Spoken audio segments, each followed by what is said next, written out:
Hey guys, welcome to another episode of MIA with Damini.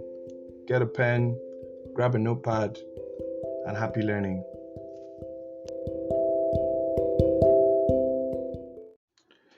Hey guys, today we're talking about customer service, right? Um, Customer service for growing businesses, right? I'm not a huge fan of the term SME. So I call all of us growing businesses, right? And I want to start with a question. Is the customer always right? We grew up with that mindset that, oh, the customer is always right. And, from experience, the customer is always wrong. I think that's probably what I'm going to say. Like, the customer is actually always wrong. But as a business, you can't say that, right? You are never able to tell your customer that what you're saying is not right, right? And how you want to be able to avoid that situation or protect yourself and your business from that situation is what we're talking about today, right? Doing customer service the right way or the preferred way. Yeah, let me use that. Let me use that word instead.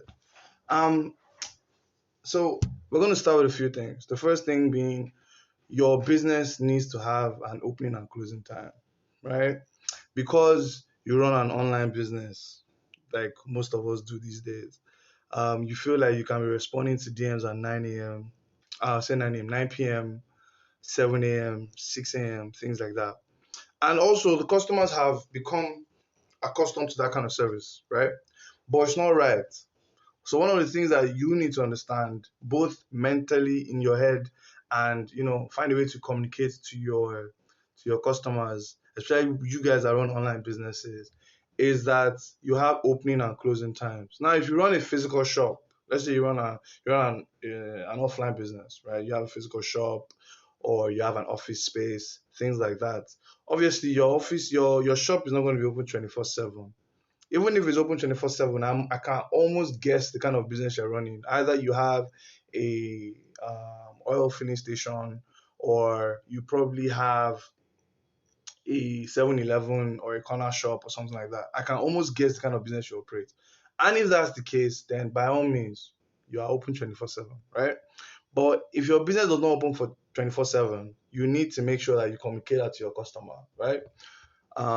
At the same time, the reason why you're communicating this to your customer is so that you do not fall into the trap of responding to them at odd hours, right? Because you're setting yourself up. Fine, you might say that, okay, no, it's a one time thing, it's just for today. I'm responding to Mr. Agambaji at 1 a.m. Right? Mr. Agambaji, when you deliver a great service, which I'm sure you will, Mr. Agambaji will tell his friend, Sister Cecilia, that okay, this person they respond around 2 a.m. or 1 a.m. Send him a message, they'll respond to you. So Cecilia messages you and you are asleep, you're not awake. And all of a sudden, Cecilia goes back to Mr. Gambaji that, oh, these people, they are terrible. They didn't respond to me. They responded to me at 9:30 a.m., 10 a.m., which is actually your official opening time. And, I don't know why you refer this kind of people to me. Mr. Gambaji now comes to meet you that, why did you not respond to Cecilia? That you are spoiling my name in the market, one thing, one thing, one thing, one thing, one thing. And because of that, you have spoiled your relationship with Mr. Agambaji. At the same time, spoiled your relationship with Cecilia. Fine, we might say that, oh, they should have assumed that I'll be asleep or something. However, you do not tell Mr. Agambaji that the first time he came, right? If you had responded to him and told him that, oh, sir, I'm actually not. We usually do not respond at this time. However, I was awake and, I just thought I should respond since I was awake. Please, next time, note that this is our opening times, right? Something like that. So communicate to your customers your opening and closing times and stick to it, right? That's number one. The second thing is what I call a service level agreement. So we all know service level agreements. I want to believe that we all know service level agreements. It's the untold standard that you have within your business, right? And it's that standard that you use to measure your customer relationships. So let me give you an example. Most of the businesses we operate, we have a service level agreement that we respond to you within an hour, right? We respond to you within an hour. And the reason why is because most of them are we operate a very very lean team, so we don't have a lot of people that are always on the phone or always at their desk responding to emails and things like that. So we have a service level agreement that, you know what, within an hour you get a response, whether it's a response providing solution to your problem directly or telling you that we are still looking into providing a solution and we'll get back to you at a later time. You would get a response within 1 hour. Your business should have that kind of service for your customers. So it could be a response time, it could be a quality metric or standard that you provide. It could also be a return, refund, exchange policy, things like that. Now I've mentioned that, that takes me to my next point. Now, service level agreement, the difference between a service level agreement and a return, refund, exchange policy is that you need to have a return, refund, and exchange policy in your business, especially if you're in, let's say, fashion or even food, right? Let's focus on fashion and food. Those are the industries that I like playing in a lot. So fashion and food, I can guarantee that you actually need a return, refunds, and exchange policy in place. And your customers must be able to easily access this information, right? You need that in place. Um, Now, how you want to set up your return, refund, and exchange policy is up to you, right? Especially with the returns bit. So when it comes to returns, who covers the cost for return? Do you cover the cost, or does the customer cover the cost? Do you cover the cost within a particular area? Let's say in Nigeria now, do you cover the cost within your business office area? So let's say if the person is in Lagos and your business is located in Lagos, do you cover the cost for return for that? Do you cover the cost nationwide all across Nigeria? How do you cover the cost? You need to make sure that you explain this very well to your customers. Now, customers are, we are all different, right? One of the stories that my mom used to use a lot is, especially when I started driving, is very simple. Imagine that everybody on the road is mad and you are the only sane driver on the road. Just imagine that everybody on the road is mad and you're the only person that has common sense. When you drive like that, things might tend not to go crazy. However, when you are driving in Nigeria, especially Lagos State, a lot of things can go haywire. But it's the same way you want to look at your customers. Imagine that all of them are blessed. Let's use that word.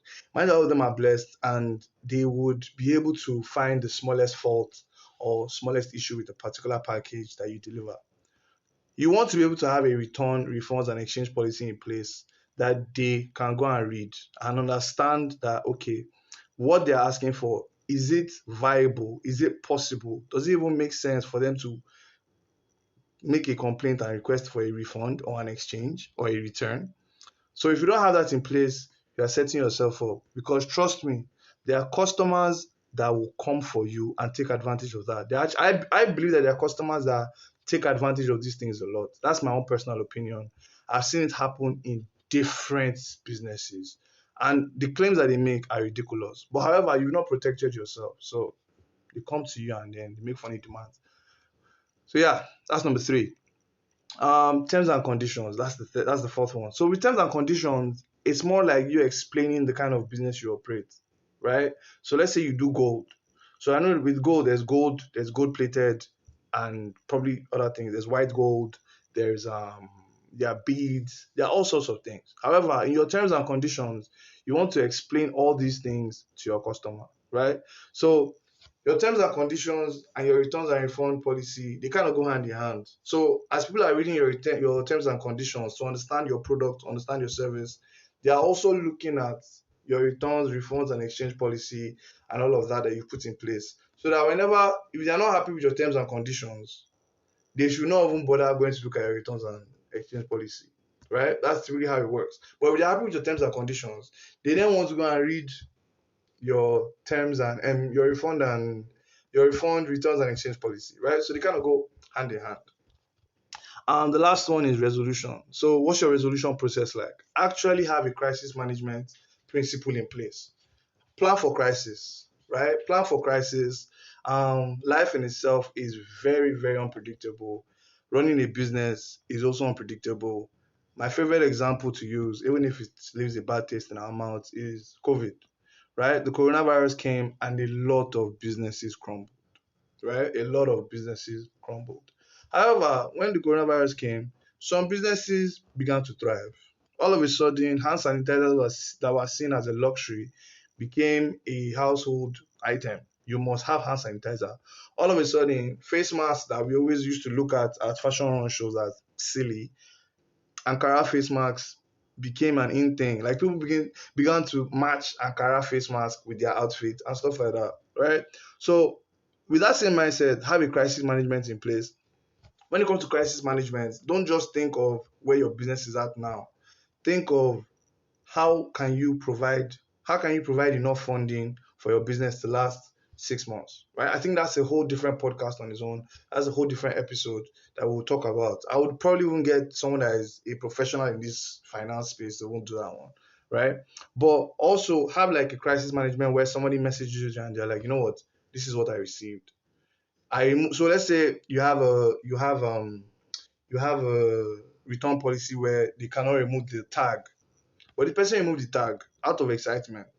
And when the person removed the tag, what the person saw was not what he expected. Though, and you as a business can really tell some of the things that was probably an error, maybe in terms of logistics, in terms of customization or something, right? Maybe the person got the package, and when they got the package, because of the type of logistics that was used, the print had come off, or the color had mixed. Yes, perfect example.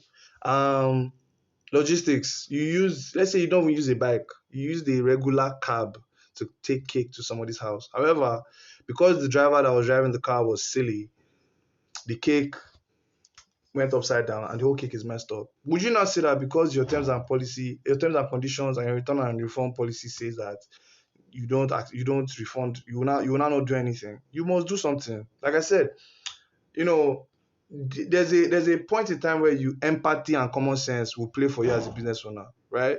So those kind of situations, you would have to now find a way around it. I'm not going to tell you what to do. I can suggest. So in that kind of situation where the cake is already messed up, I would have to either do another cake or refund the person's money.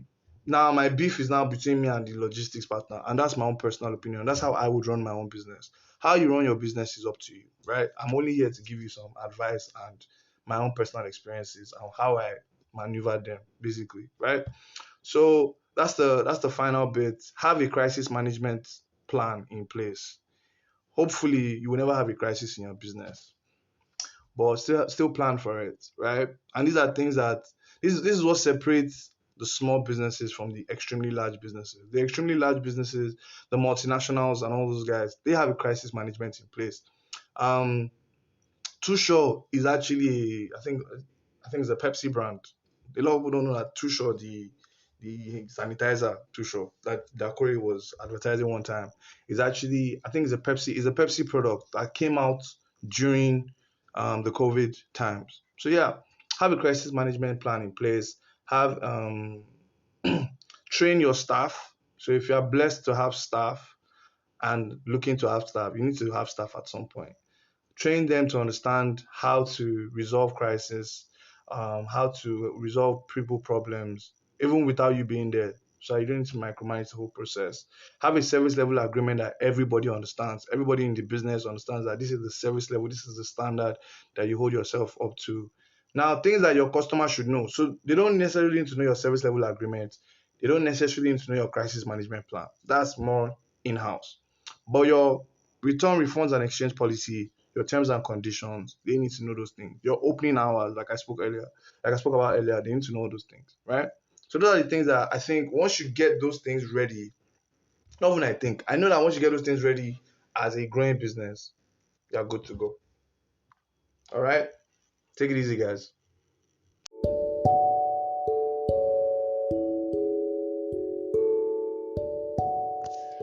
So it's a wrap. That's about it for today. So you'll be hearing from me in another episode, I guess. But don't forget to share this with your friends, your family, people that have businesses, and that will find this type of content useful. So yeah, you'll be hearing from me soon.